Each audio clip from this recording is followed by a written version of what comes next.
Assalamualaikum warahmatullahi wabarakatuh. Hai anak-anak, bagaimana kabar kalian hari ini? Alhamdulillah sehat kan? Alhamdulillah. Sebelum kita mulai pembelajaran pada hari ini, mari kita bersama-sama membaca basmalah. Bismillahirrahmanirrahim. Semoga pembelajaran hari ini berjalan lancar. Amin. Pada materi subtema 2 ini, kalian akan belajar tentang perkembangan teknologi produksi sandang. Nah anak-anak, setiap orang pasti memiliki pakaian ya nak ya. Ada kemeja, kaos, piyama, pakaian pesta maupun pakaian santai. Mereka menggunakan pakaian untuk melindungi tubuh. Tapi, apakah anak-anak tahu apa pakaian orang zaman dahulu? Atau bagaimana proses pembuatan pakaian? Atau apa sih bahan untuk membuat pakaian? Nah, anak-anak, kita akan bahas secara satu persatu ya nak ya. Tapi sebelumnya, apa itu sandang? Pernahkah anak-anak mendengar kata sandang? Nah anak-anak, sandang adalah pakaian yang diperlukan manusia sebagai makhluk yang berbudaya. Pakaian merupakan kebutuhan primer atau kebutuhan utama bagi manusia. Pada zaman dahulu, manusia memanfaatkan pakaian yang terbuat dari kulit kayu dan kulit hewan. Kemudian, seiring perkembangan zaman, manusia mengembangkan teknologi sandang untuk membuat pakaian dengan bahan dasar yang lainnya, seperti kapas, sutra, maupun bulu domba. Lalu, apa itu teknologi sandang? Teknologi sandang adalah ilmu pengetahuan dan teknologi yang digunakan untuk mengolah bahan baku sandang, sehingga menghasilkan pakaian yang lebih ragam dan lebih nyaman ketika digunakan. Lalu, apa saja ya manfaat teknologi sandang? Nah anak-anak, teknologi sandang ini memiliki banyak manfaat bagi manusia. Di antaranya adalah pakaian memiliki motif dan corak yang lebih bervariasi. Selanjutnya, membuat jumlah produksi pakaian meningkat. Lalu, mempercepat proses pembuatan pakaian dan membuat distribusi menjadi mudah. Nah, sekarang kita akan membahas bahan dasar pakaian. Nah, anak-anak, tentu kalian memiliki banyak pakaian ya di rumah. Kita memakai pakaian untuk melindungi tubuh. Ada pakaian untuk melindungi tubuh dari udara dingin atau panas. Ada juga pakaian untuk melindungi tubuh dari angin ataupun hujan. Pakaian ada yang terbuat dari kapas dan juga bulu domba. Pakaian yang berbahan dasar kapas dapat digunakan untuk pakaian sehari-hari. Nah, pakaian berbahan dasar kapas ini juga nyaman dipakai pada saat siang hari. Sedangkan pakaian yang berbahan dasar bulu domba dapat dikenakan pada waktu tertentu, misalnya saat musim dingin tiba. Karena biasanya pakaian yang berbahan dasar bulu domba ini lebih hangat ketika digunakan. Nah, selain itu ada juga kain yang terbuat dari serat sutra.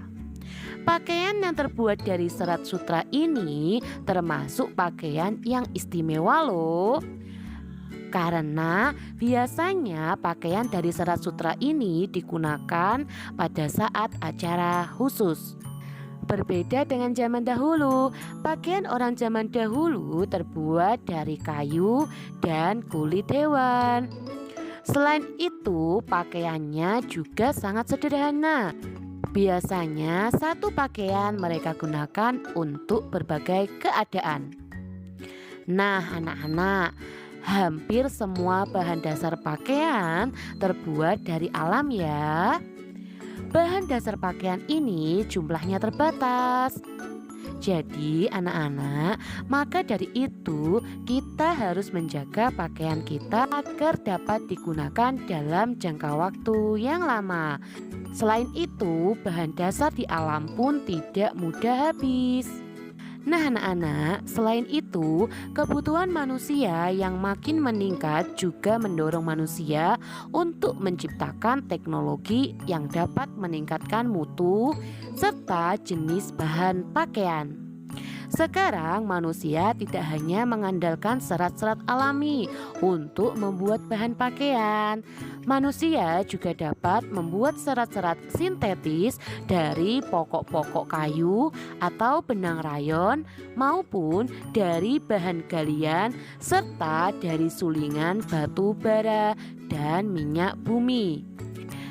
Sulingan dari batu bara dan minyak bumi ini seperti polyester, polipropelen, dan polyethylene.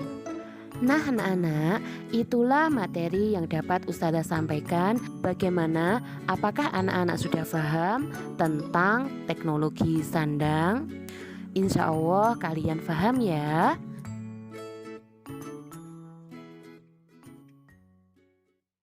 Selanjutnya kita akan belajar materi matematika KD 3.9 dan 4.9.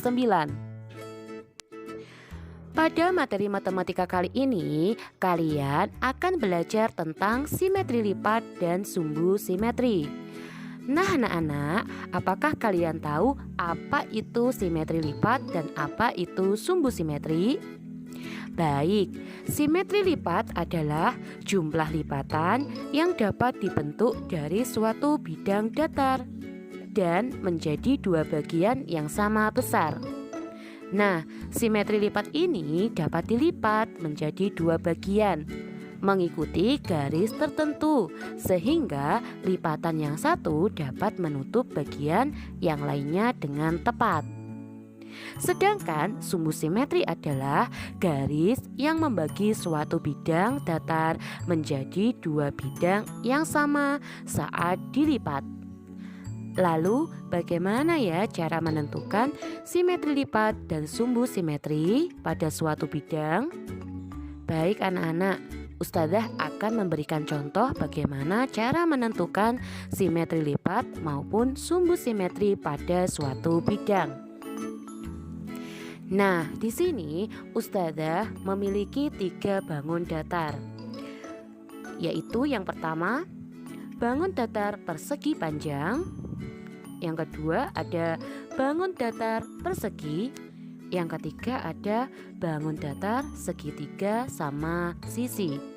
Lalu bagaimana ya cara menentukan simetri lipat dan sumbu simetrinya? Baik, perhatikan contoh yang pertama. Contoh yang pertama, di sini ada bangun datar persegi panjang. Ada berapa ya simetri lipatnya? Ayo kita coba untuk menghitungnya, ada berapa simetri lipat bangun persegi panjang? 1 2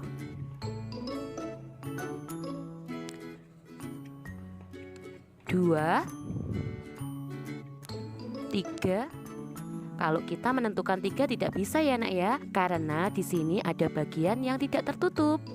Jadi ada berapa ya tadi? Iya, betul sekali. Simetri lipat pada bangun persegi panjang ada 2. Lalu kita tentukan sekarang sumbu simetrinya. Cara menentukannya, kalian buat garis pada bagian lipatan tadi atau pada bagian simetri lipat tadi. Kita buat garis ya nak ya. 1, 2. Ya, betul sekali. Bangun persegi panjang memiliki 2 sumbu simetri. Nah, ingat ya nak ya, perlu kalian ketahui bahwa sumbu simetri adalah garis yang membagi suatu bidang datar atau garis yang membagi bangun datar menjadi 2 bangun yang sama saat dilipat. Selanjutnya kita tentukan bangun persegi. Bangun persegi ini memiliki berapa simetri lipat ya nak ya? Ayo kita tentukan ada berapa ya simetri lipatnya. Baik, kita hitung ya sama-sama. 1, 2,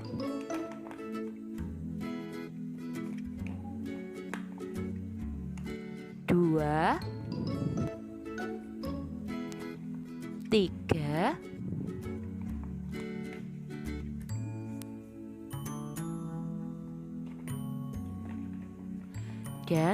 4.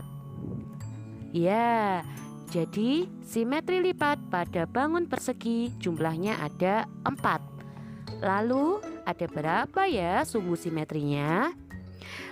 Kita buat garis, ada berapa ya sumbu simetrinya? 1, 2, 3, 4. Ya, sumbu simetri dan simetri lipat pada bangun persegi ada 4. Selanjutnya kita tentukan bangun segitiga sama sisi. Ada berapa ya simetri lipat pada bangun segitiga sama sisi? Ayo kita tentukan bersama-sama. Mari kita hitung ya nak ya. Ada berapa ya? 1, 2,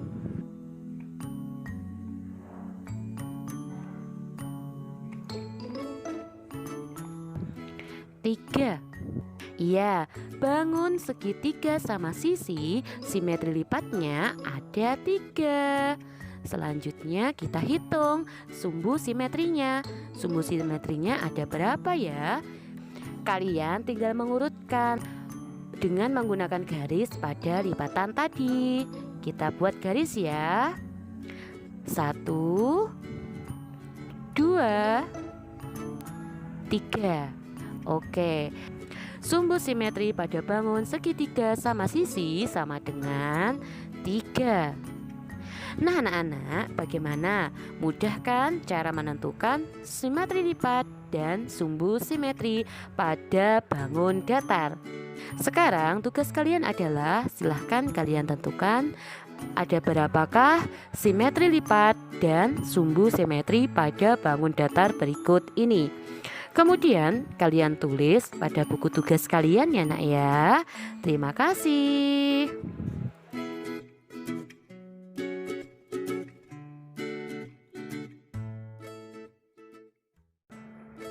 Selanjutnya kita akan belajar materi SPDP KD 3.3 dan 4.3. Pada materi SPDP kali ini kalian akan belajar tentang dinamika gerak tari. Dinamika adalah segala perubahan di dalam tari karena adanya variasi-variasi di dalam tari tersebut. Dinamika di dalam tari ini memberikan kesan bahwa tari itu menarik, tidak membosankan, dan tidak monoton. Dinamika dalam tari ini dapat dicapai karena adanya variasi-variasi dalam penggunaan tenaga yang terdapat pada gerakan tempo, tinggi rendah, dan pergantian posisi penari serta perubahan suasana. Dinamika naik turunnya suasana tarian menentukan wujud struktur tarian. Dan cepat lambatnya sebuah gerakan atau tempo, atau tebal tipisnya iringan, serta kontras atau harmoninya antara gerakan dan iringan termasuk dinamika. Dara melihat pertunjukan acara tari tenun Bali di televisi. Dara mengikuti gerakan-gerakannya yang dilakukan oleh para penari. Tari tenun sangat identik dengan gerakan yang khas dari seorang penenun. Dalam penyajiannya, gerakan dalam tarian ini dimulai dari para penenun yang memintal benang, kemudian mengatur benang di alat tenun, dan diakhiri dengan menenun. Sekarang, perhatikan gerakan tari tenun Bali berikut ini. Pada gerakan tari tenun Bali ini ada 3 gerakan. Yang pertama, gerakan memintal benang. Yang kedua, gerakan menenun. Dan yang ketiga, gerakan menjemur kain. Mari kita perhatikan gerakan yang pertama, yaitu gerakan memintal benang. Gerakan memintal benang ini yang pertama dilakukan adalah posisi duduk. Kemudian lutut kanan menekuk ke atas dan tangan kanan melakukan gerakan memutar ke arah depan, serta tangan kiri bergerak ke samping kiri. Selanjutnya, gerakan yang kedua ada gerakan menenun. Gerakan menenun ini yang pertama adalah posisi awal duduk selonjor. Kemudian, kedua tangan bergerak kuat ke arah jari kaki dan diikuti gerakan badan membungkuk. Setelah itu, kedua tangan ditarik dengan gerakan lambat ke arah perut, serta diikuti gerakan badan tegak. Selanjutnya, ada gerakan menjemur kain. Posisi badan pada gerakan menjemur kain ini adalah berdiri, dan kedua tangan bergerak kuat ke kanan, ke atas, lalu bergerak lemah ke kiri dan ke bawah. Lakukan bergantian arah, serta kepala bergerak mengikuti arah gerakan tangan. Untuk materi SPDP kali ini, kalian tidak ada praktek ya nak ya. Alhamdulillah materi pembelajaran 1, subtema 2, tema 7 sudah selesai. Semoga ilmunya bermanfaat. Amin. Wassalamualaikum warahmatullahi wabarakatuh.